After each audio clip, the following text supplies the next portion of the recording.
Jadi untuk elemen hingga, prinsip awalnya sama seperti tadi.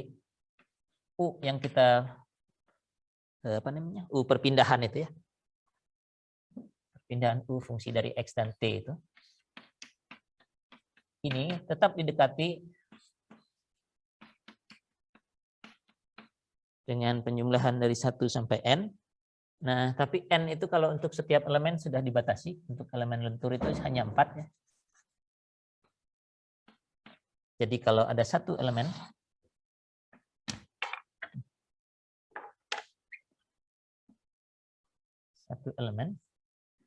itu hanya perpindahan di ujung saja yang didefinisikan di sini. Tengahnya itu mengikuti shape function-nya aja ya.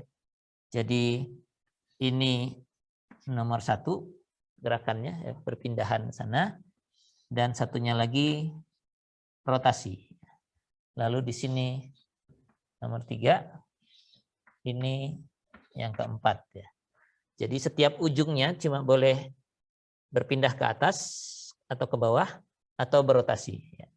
Aksial gimana? Aksial beda lagi ya. Jadi nanti kalau ada analisis secara aksial dipisahkan ya. Jadi sekarang kita ambilnya komponen lenturnya saja ya.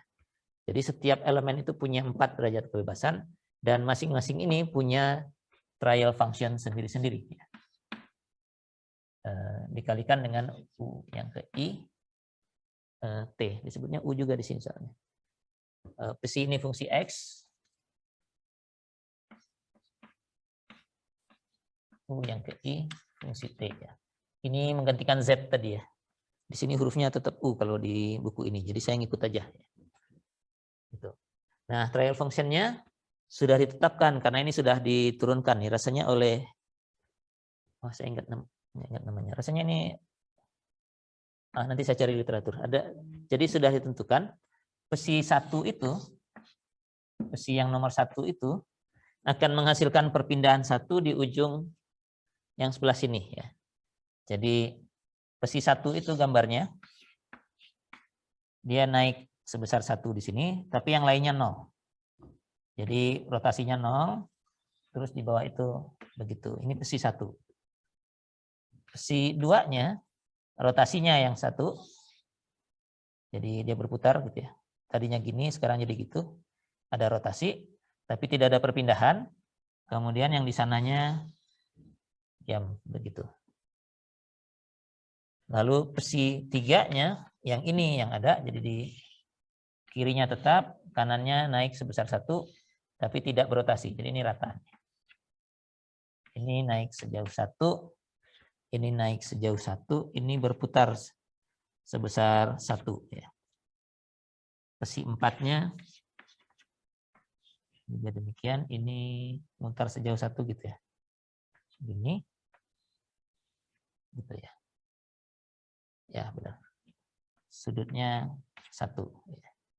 Nah, fungsi-fungsi ini itu mudah dicarinya ya. Ini kan syaratnya cuma di sini di 0 nilainya 1, kemudian turunannya 0.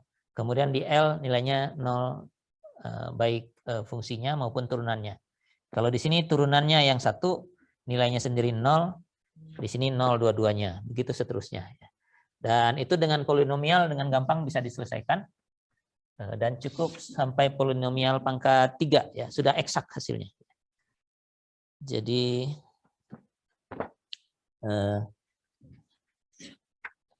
hasilnya itu apa ya? Hasilnya itu ada di ini. Psi 1-nya itu adalah 1 min 3 X per L kuadrat tambah 2 X per L pangkat 3 ya. Tinggal dimasukkan saja, kalau X-nya 0 hasilnya 1. Benar gitu ya. Diturunkan sekali ini hilang, ini diturunkan sekali jadi masih ada X di sini. Di sini juga masih ada X kuadratnya. Jadi untuk X sama dengan 0 nilainya 0. Sudah benar gitu ya turunannya. Nanti silakan dicoba kalau X sama dengan L ini jadi 1, Ini jadi 1, 1 kurang 3 tambah 2 jadinya 0 ya. Jadi ujung L-nya 0, turunannya juga begitu. Jadi ini sudah menggambarkan fungsi ini. Ya, jadi admissible di kedua ujungnya ya. Untuk yang ini. Si 2 yang ini ya. Si 2 itu yang rotasinya 1 ya. Nah, nilainya itu adalah ini ditulis agar fungsi variabelnya X per L ya. Jadi dia nulisnya begini. Walaupun kalau mau disederhanakan bisa ya. Ini disederhanakan jadi X mestinya ya. Tapi bukunya menginginkan X per L-nya selalu bersama-sama. Jadi ini X per L, L-nya ada di luar. Kurangi 2L X per L kuadrat. Tambah L kalikan X per L pangkat 3. Ya, gitu. Besi 3-nya itu 3X per L kuadrat dikurangi 2X per L pangkat 3. Dan besi 4-nya minus L X per L kuadrat tambah L X per L pangkat 3. Gitu ya. Fungsi-fungsi ini kalau diplot hasilnya seperti gambar ini semua ya. Masing-masing mengakibatkan perpindahan sebesar satu satuan dalam arah 4 derajat kebebasan ini ya. Jadi setiap elemen punya 4 derajat kebebasan. Kalau cuma 1 yang nyala yang ini, kalau 2 yang nyala yang ini, 3 yang nyala yang ini, 4 yang nyala yang ini. Oke, nah nanti perpindahan itu kan gabungan dari semua ini ya. Tinggal dikalikan saja berapa besarnya ya. Jadi kombinasi dari semua ini jadi perpindahan di mana-mana jadinya. Begitu.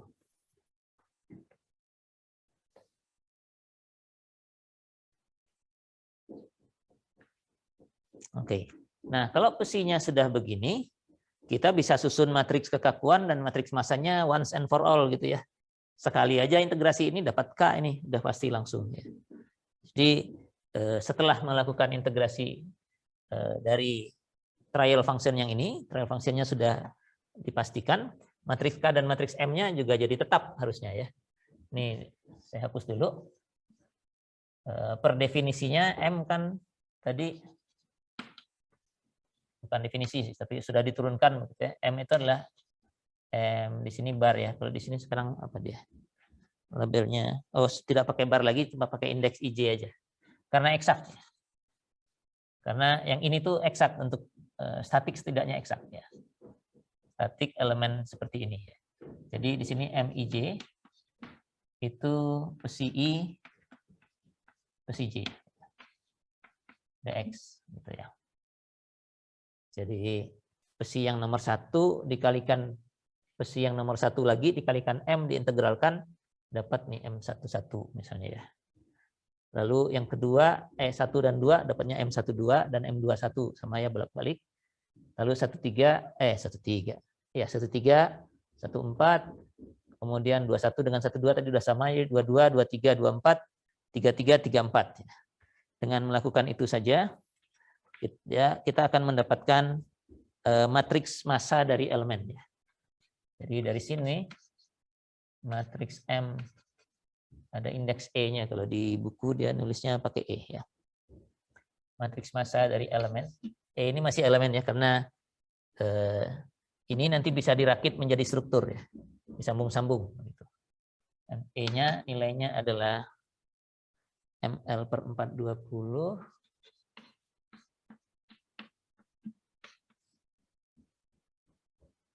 isinya 156. Nggak muat kalau 4 ke kanan ya. Terlalu jauh. Atau ya sepertinya. Dari sini matriks M di tingkat elemennya itu adalah ML per 420. Ini 156 terus 22L 54 dan minus 13L.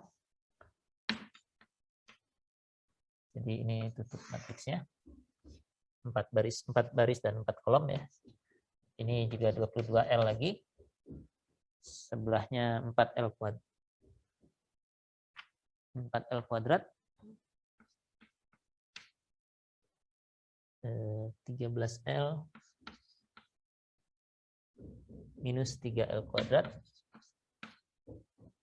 Ini mestinya 54 lagi, ini mestinya 13L karena simetris. 156 dan minus 22L. Lalu ini min 13L, ini min 3L kuadrat, ini min 22L.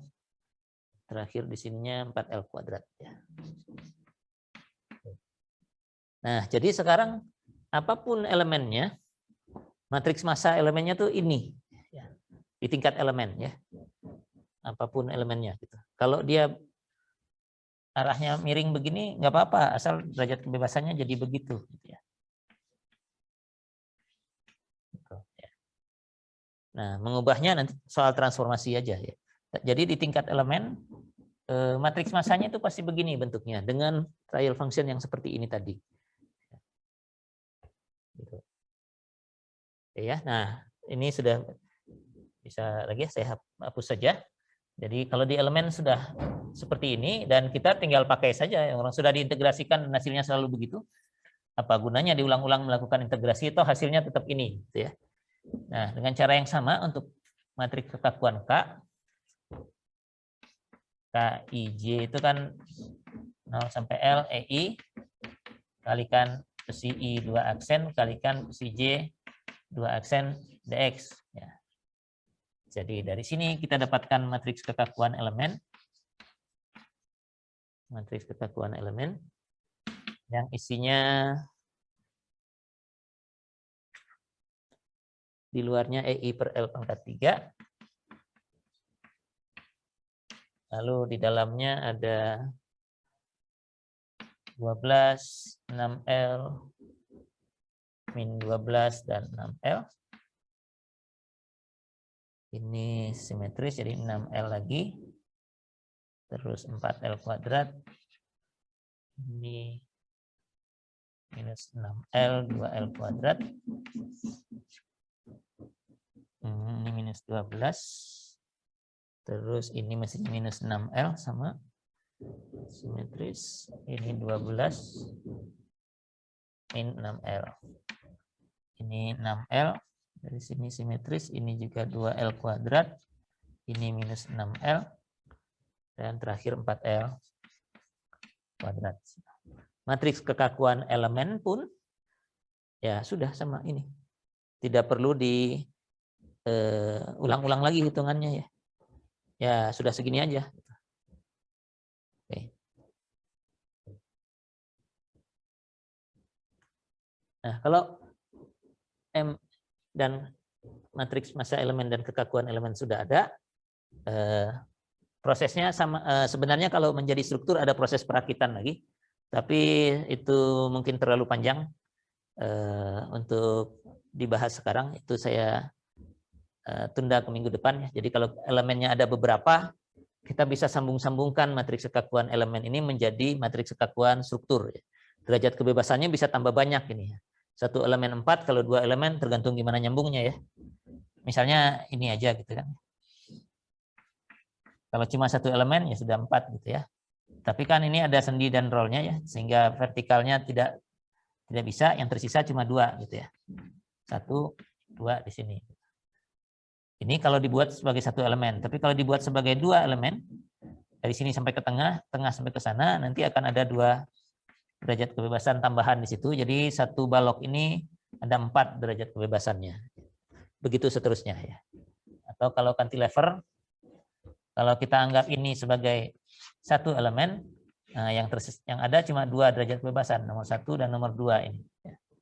Nah, tapi kalau dianggap dibuat oleh 2 elemen, satu yang sampai tengah, satu lagi ke sana, nanti derajat kebebasannya ada 1, 2, 3, 4.